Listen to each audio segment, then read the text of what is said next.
This is Heal Your Mind, Heal Your Body with Dr. Schuyler.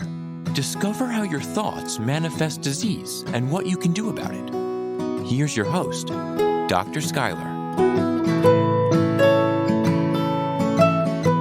Hello, beautiful souls. So I'm going to dive right into it today. I have never really told my personal story on the podcast before, or I've never really talked about my child and how I got into mind-body healing and therapy.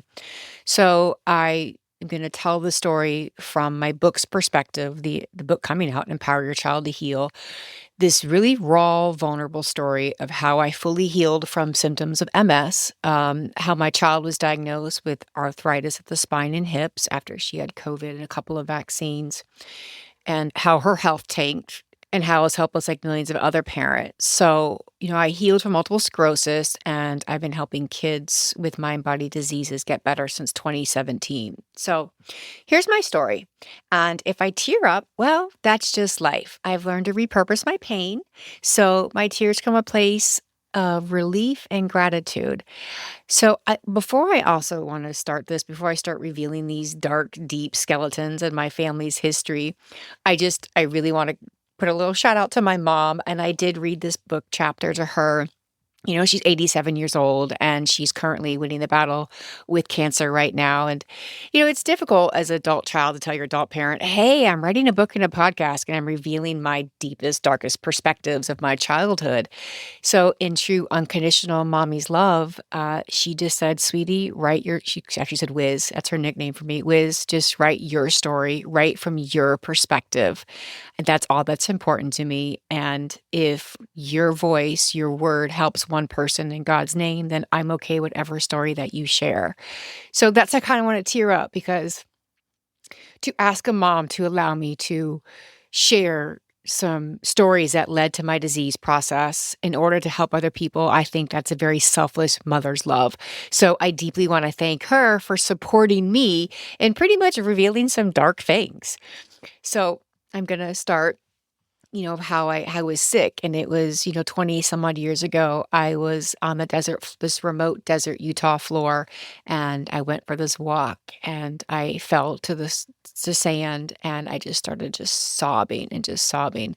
I was yelling at God in just utter rage and I was screaming, my life was robbed from you. You robbed me. And just the rage and the anger was just being spewed at me, just directed at God. And it's like so much anger was released that was just deep down buried in my soul. And it was like half the animal population probably just dispersed and ran for higher ground as I sat there and broke on this Utah desert. And I broke through this anger. I broke through this mountain of sadness and that was patiently waiting to come bellowing out from the depths of my soul that had been there since early childhood. And I felt relieved and I felt free. So at that time, I looked up at God in this beautiful, clear Utah desert sky, and I was just drenched in mud, and my tears were just down my face, and there's red mud everywhere. And I'm like, okay, I'll do this. Fine. So be it. Whatever. I'll suffer. But it has to at least help one person in my lifetime. And if my suffering is worth it, if it serves one person, then so be it. So that was the day I entered this pact. I entered this pact that this pain will be a purpose and a mission in my life. And I got to say a little caveat here. If I knew that day what he had in store for me as far as suffering at the hands of others, I literally would have renegotiated my terms. Words carry a lifetime of pain at any age. So all in all, if this podcast, my pain, my epic mistakes, and the depths of my suffering over and over as I had to finally learn my lessons and come to a place of divine healing, help one area in your life, then it humbles me beyond recognition, and I'm abundantly blessed and grateful. So I want to thank you for your time and your energy and taking on a chance on learning how to heal and look outside of the box.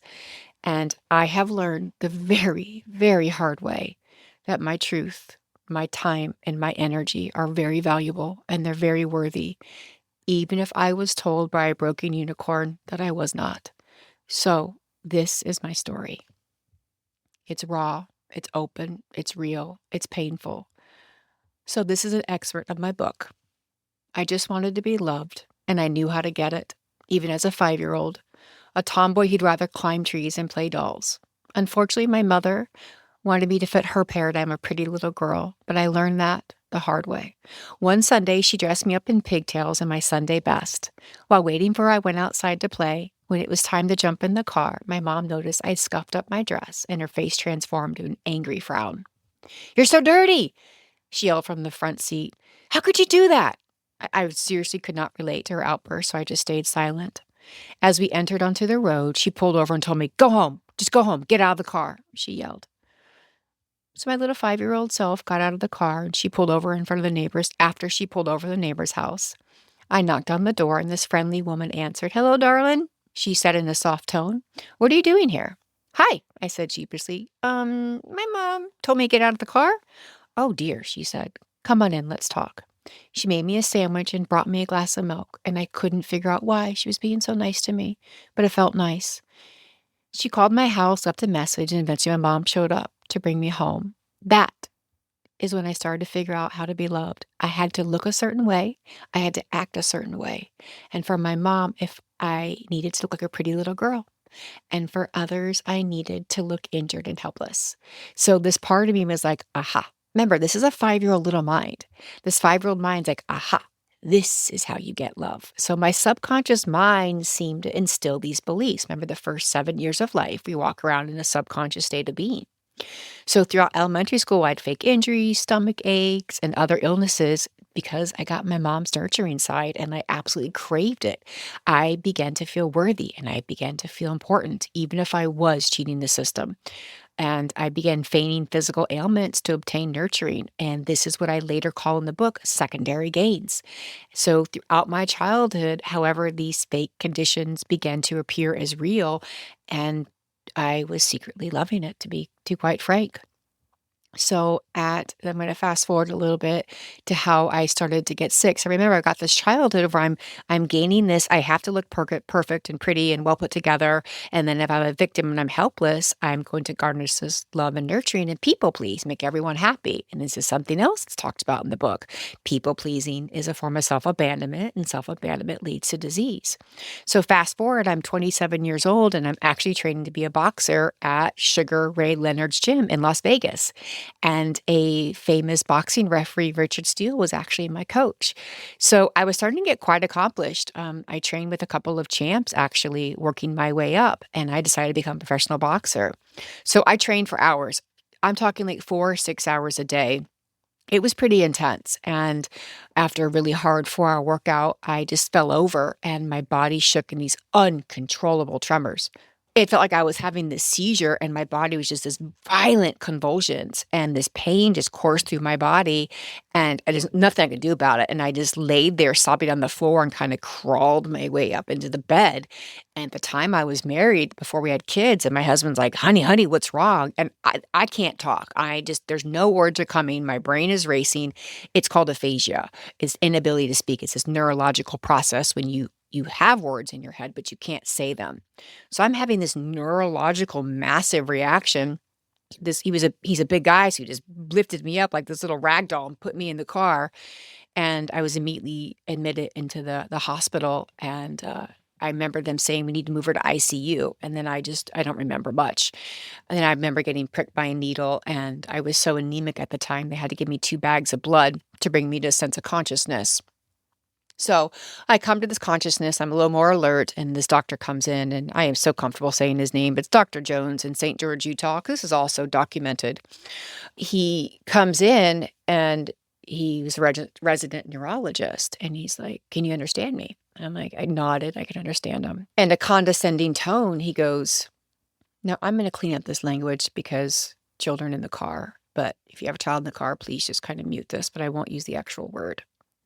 He said in a condescending tone, "Just stop faking it, you effing little girl. Stop faking your tremors." And I literally was like, what? I was so shocked and shattered and broken. And I thought, oh my God, am I faking it? Just like I did as a kid. Oh my God, am I faking it? Is this possible? Like, I have literally an MD tell me I'm faking it. And then he proceeds to tell me, I can see that you're a cutter. There's no way you could have lost this much blood, and let alone be boxing 4 6 hours a day. And just this utter air of disregard and contempt for me. And he's, I don't see anything in your blood work that you should be this sick, causing this reaction. This is a mental illness. You require a therapist, not a neurologist. And he storms out. And I'm laying on this bed, hardcore sick. Hardcore sick. I can barely speak. I'm having these tremors. I'm super anemic. And I'm like, wait, he has a PhD and an MD. He thinks I'm crazy. Maybe I'm crazy. So I was also really ticked off. So I demanded a nurse come in and examine every aspect of my body to prove I was not a cutter and had to put it on record. I'm not a cutter. So this doctor made me, we talk about chronic invalidation in past episodes, gaslighting, essentially. This doctor made me feel like I was crazy. If someone as an MD and a PhD is telling me it's in my head, it's got to be in my head. Why couldn't it be? I've been doing it my whole life, seeking, nurturing love and attention. So anyways, I reported him to the authorities. He got written up. I don't know what happened. But in comes this earthly saint of a doctor who runs these tests, which proves I have the markers of multiple sclerosis in my spinal fluid. I had lesions rattling my brain all over my optic nerve, which is why I was going blind, all over my spine, all over my head. So the lesions completely defined why I was having these symptoms. Why I was able to box 4 to 6 hours a day, now that's the power of the mind. And that's how I ended up healing myself.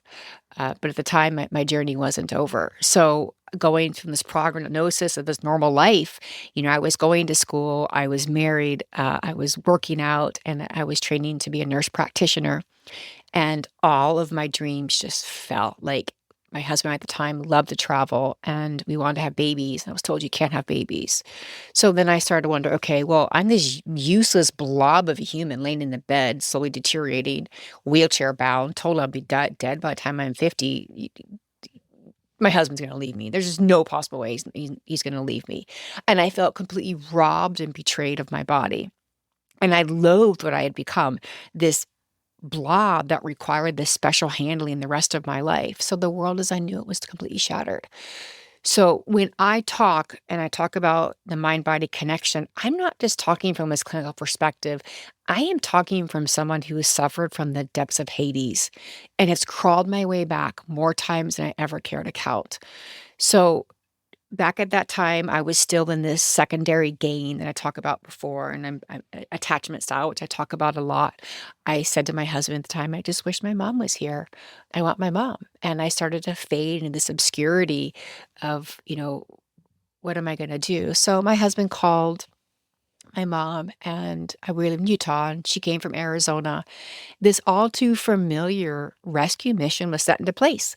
So I could feel rescued by my mother and nurtured by my mother. But this time it actually was a real medical thing. Like it was very serious. So she came, and as she walked into the hospital room, and I'm still not able to talk very much, she comes in and talking about her trip and where she ate and other details about her drive. And what was missing is addressing this sick child. Oh, I'm 27. Like, when you're sick, you still want your mommy. And if you're 27, like, you want your mommy touching your head. And the nurses kind of glared at her awkwardly. And the room just got really, really thick with tension. And my boss, who was a nurse, looked at my mom and she's like, maybe we should ask Skylar how she's doing. And my mom goes, "Oh, yes, honey, how are you doing?" And she didn't really give me a chance to answer. She just goes, "Oh my God, I'm so sorry you're here. I picked you up some really cute PJs. I wasn't sure what you wanted to wear, but I knew you would not want to wear a hospital gown. So I thought you liked these really cute PJs." So think back, remember my 5-year-old self looking all pretty for Sunday best. So now I'm looking horrid. I'm very sick and I'm wearing a hospital gown and I'm just dark circles and malnourished looking. I'm very sick. So now I'm thinking, oh my gosh, I have to look pretty in order to get her attention, to get her love. So this is just rattling back then all these subconscious trauma wounds that I had that back then I wasn't aware of. And I so much just craved her to hold my head and tell me she's there for me and she'll get the answers and she'll bring me food and listen to my fears. And unknowingly, very, very unknowingly, she neglected my needs. And I, at the time, at 27, it's not comfortable saying, "Hey, mom, cut the BS. I don't care about the PJs. Just hug me." You're still in this dynamic, this parent-child dynamic, which later slips to adult-adult. But at the time, it's parent-child dynamic. And yeah, the PJs are great. And she was coming from a place of love to try to fix the problem. But what I deeply craved was something so different. So this is what I talk about so much in the book is children have these unmet needs they don't know how to express. And albeit my mother's love was so genuine, she drove like 8 hours nonstop, picked up PJs on the way because that was her way of trying to show me love. That's her way of solving it. That's her way of showing it. She didn't do anything wrong. And at the time, it felt like it was wrong for what I needed. So we're both correct, but we're both not meeting each other's needs. She wants to feel that she can help me, and I just want to feel held. So no one knew what to say or how to act, including my mom. And having a sick child leaves a mother or father at any age feeling helpless. It's just helpless. So a few weeks later, I was released, and I'm going to fast forward a little bit. And I'm in and out of a wheelchair. I'm hooked up to an IV all the time. I'm on steroids all the time, in and out of the hospital. I have home healthcare nurses. I'm walking. I have what's called drop foot. So I'm falling down a lot. My speech is slurred. My brain fog is bad. The GI symptoms and the vomiting, the nausea. And it feels like you're so nauseous that the room is spinning like you're hungover. It is horrid to live with a chronic illness. And all they do is give you more steroids. So then I was once very physically fit, and now I'm just bloated tick on steroids. And that's a whole nother podcast episode in itself, dealing with steroids. So I get pretty much released out in the wild. Here, take steroids, keep doing this. My husband and I did not work out after the birth of our 2 children, and he's a fantastic father. So he's just the best parent, co-parent I could ask for, and his wife is absolutely amazing. So I will never have a single shady thing to say about the most amazing father I have for my children. So I began to work as a teacher, and I was just determined to find this cure to why I was so sick, because at the time, the kid's dad had to live an hour or so away, and I'm living away from him, and I have to return to work. So this doctor suggested I try this new clinical trial drug. And I went into his office to try the drug. You have to stay there for like 6 or 8 hours to make sure you don't have this allergic reaction. Well, I don't have allergic reaction. So they gave me the drug. They send me on their way. And I go to school to work. And I had taken the drug that morning. And by like 10 a.m., I'm losing consciousness and I stop breathing. And I remember laying there on the floor of my classroom, and I had the kids dismissed, and the ambulance saying, "We're going to take you against your will." And I'm like, "No, don't take me. I'll be fine. Like, I'll be fine. Just let me get through the workday. I'll be fine." And he's like, "No, ma'am, we're taking you." And I don't remember anything. It went black. I remember being in the ambulance, and this was 4 days after my birthday. It was October 24th. And I remember this very clearly. I remember them screaming, like, in the ambulance, "Bagger, we're losing her. Bagger, we're losing her."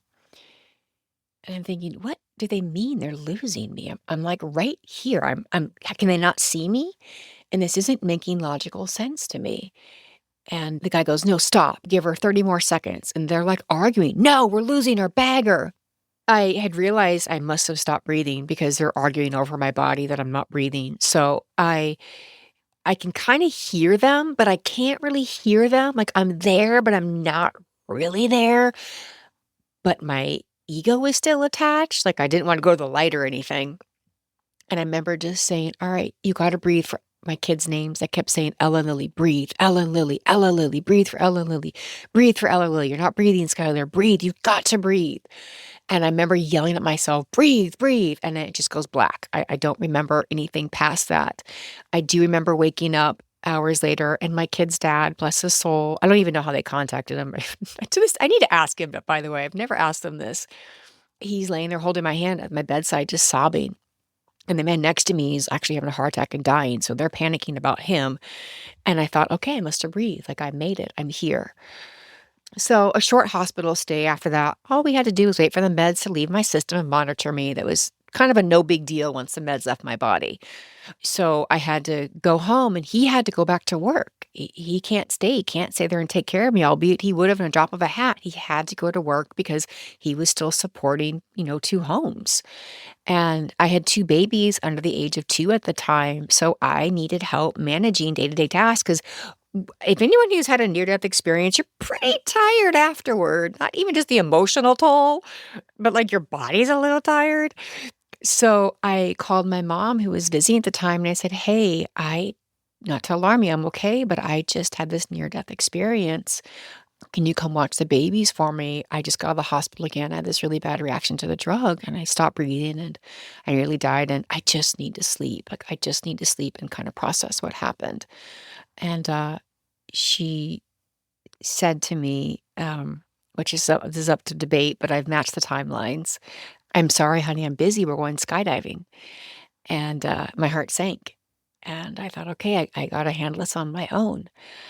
So a week or so went by, and I'm just kinda managing life, and I break the silence. I hadn't heard from my mom in a week or so. She was traveling back to Arizona, and I said, "Hey, I haven't heard from my brother. That's so odd." Like, he would hardcore call me. I'm like, "Oh my god, are you okay?" So I asked my mom, "Hey, did you tell, my brother I almost died?" And she was like, "Oh my god, honey, I'm so sorry. He's just so busy with work. It just didn't have a time to tell him." She essence was just saying he's so busy, he doesn't have time to hear that his sister nearly died, and I didn't quite know how to react. I was shocked, so I hung up, and I hit this massive wall of, like, rejection, like, the depths of soul rejection that are indescribable, and I couldn't bear it anymore, and that moment became my defining moment that I was done being sick. I'm done with the secondary gains. I'm done pleading for nurturing, and not even in death will I get what I'm asking for. And I stopped being a victim that day, and I stopped my secondary gains, and I was shouting at the top of my lungs, "I'm done. I'm done. I'm done. I am done." And I realized all that I wanted, all that I ever needed, even in death, I was not going to get outside from any other human. It had to come from within to feel important enough for someone to care about me. So I drew this invisible line of demarcation in the sand, the red Utah sand, of my suffering. And I literally decided, this is my last day being sick. I'm going to heal myself. I'm going to love myself. I'm going to make myself feel important. I'm going to care for me. I had to figure this out on my own because my babies depended on me. I no longer had the option to be a privilege to be sick. I lost the privilege to be sick. I have to pay my own bills. I have to take care of myself. This is long before Mel Robbins. I said this. No one is coming. So, fast forward 30 years, a little less, I'm not that old. I have this benefit of hindsight and this understanding of neuroscience, and I happened to get a PhD along the way because I wanted my voice to have an acronym behind it. So years ago, I went to a conference, I had my master's, and I went to this colleague I looked up to, and I said, "Hey, how do I show the world that you can use your mind to heal your body?" And he looked me square in the eyes, and he goes, "Get a PhD and prove it." I'm like, "Okay. I'll get a PhD and prove it." That's exactly what I did, and, it was at a conference for hypnosis, Florida Society of Clinical Hypnosis, and I just wanna do a little shout out because of them. It's a large part of where I'm at right now, and this colleague of mine, set me on that path so many years ago. So, if you listen to my story and if you get this thread throughout it, you'll see during this thread there is a message and there's a map to healing. Under all the pain, under all the symptoms, under all the tears, there is a map and these hidden things happening that are threaded throughout the tapestry of our life. And it's pulling back all the pain and the damage and the words and the anger to find out what's lying underneath, what's the secondary gains, what's attachment style, what are the harsh words, what are the harsh actions that shape our mind. The words that people use leave blueprints on our soul. The actions that people do shape literally our structural heart. They change our brain structures. They impact our gut health. So for me, being sick delivered rewards. They were secondary gains that created this neural pathway that installed this reward system. So sickness can lead to feeling a freedom from life's pressures or expectations. And what I want to bring awareness to is we all have the tools to unlock and unblock this pain. And it is vulnerable, it's raw, it's real, it's awkward, it's uncomfortable, but the body is designed to heal itself. But it can't do it if these neurobiological programmings are obstructing it. So, what I learned, to kind of summarize it when I was really little, that I could get my mother's attention if I looked really pretty, if I looked a certain way, and if I was faking it. And those secondary gains, those core beliefs carried with me my whole life until I had to face it and heal it. So, to no fault of her own, it was simply all part of my journey. My brain was wired to believe I could gain nurturing from being sick or by looking a certain way. Then my mind began to create this illness in my body without me realizing it. Remember, these thoughts that we have can create disease or illness. So eventually, my body began to believe my thoughts. And this constant fight response and this muted ability to speak up stored in my body, and inflammation is linked to unexpressed anger. MS is a disease of inflammation, the body betraying itself. So I also learned that physicians and medical personnel have immense power over us.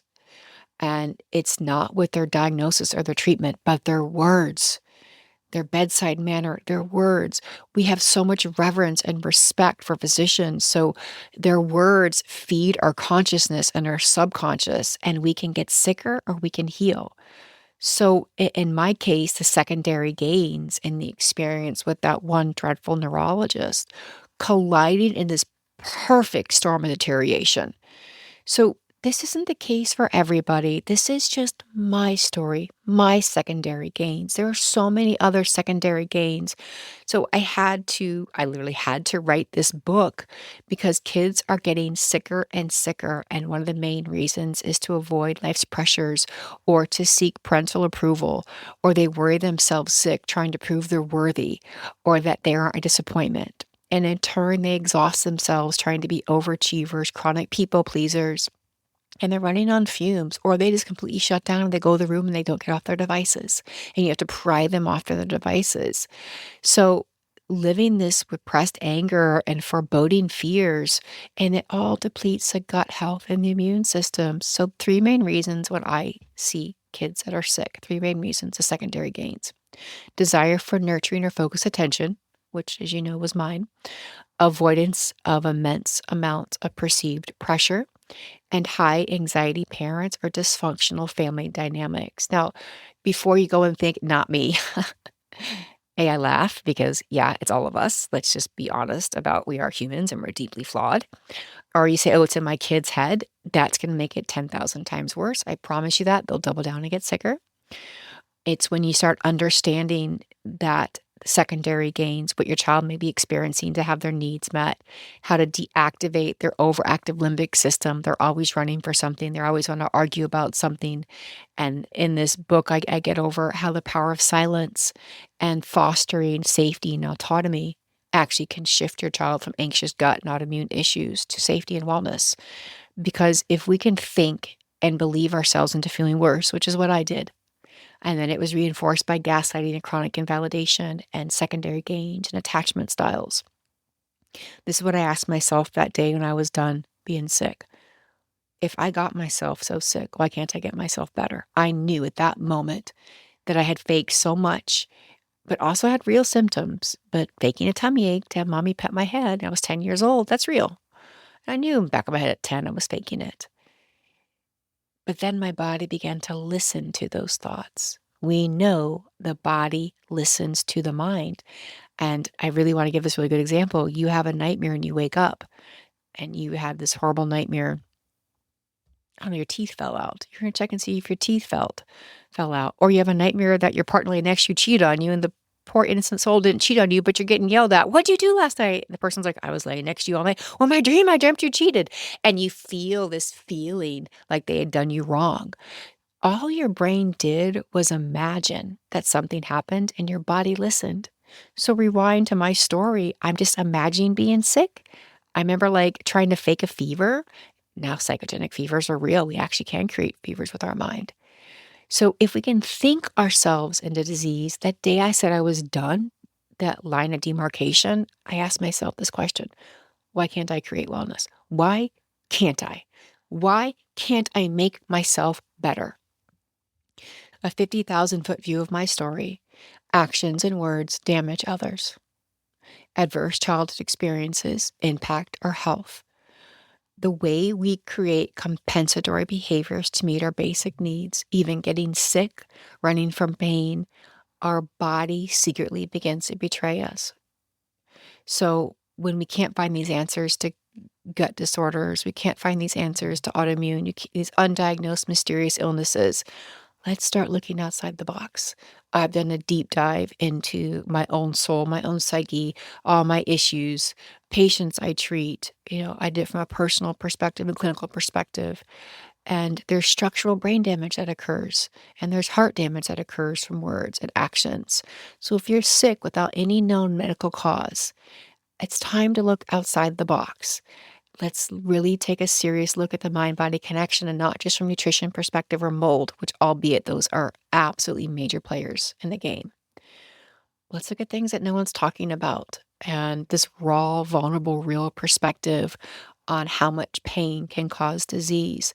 And I do have this coming out in the book, and I really dive into these things, these outside the box looks that are all evidence-based, by the way: attachment styles, secondary gains, chronic invalidation.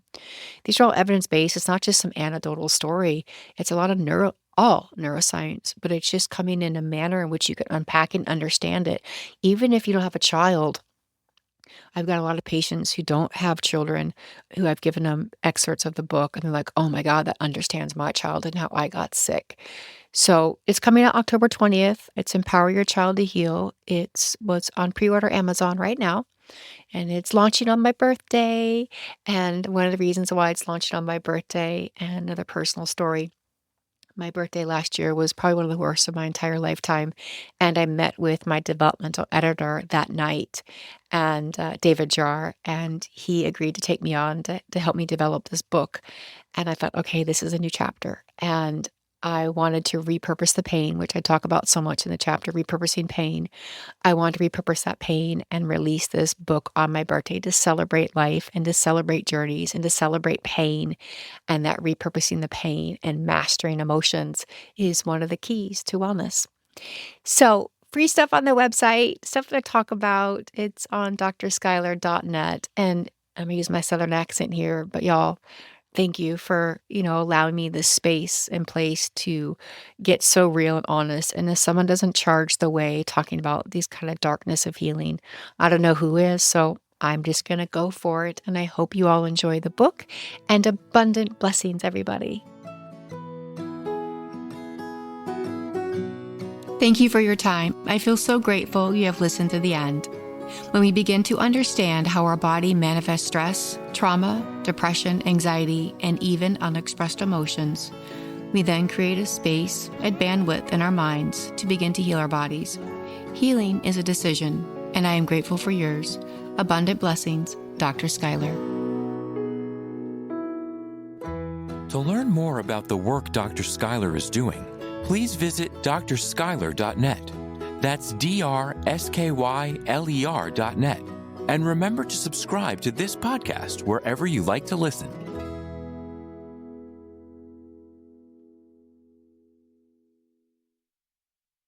Produced by Autovita Studios. Connect your voice to the world.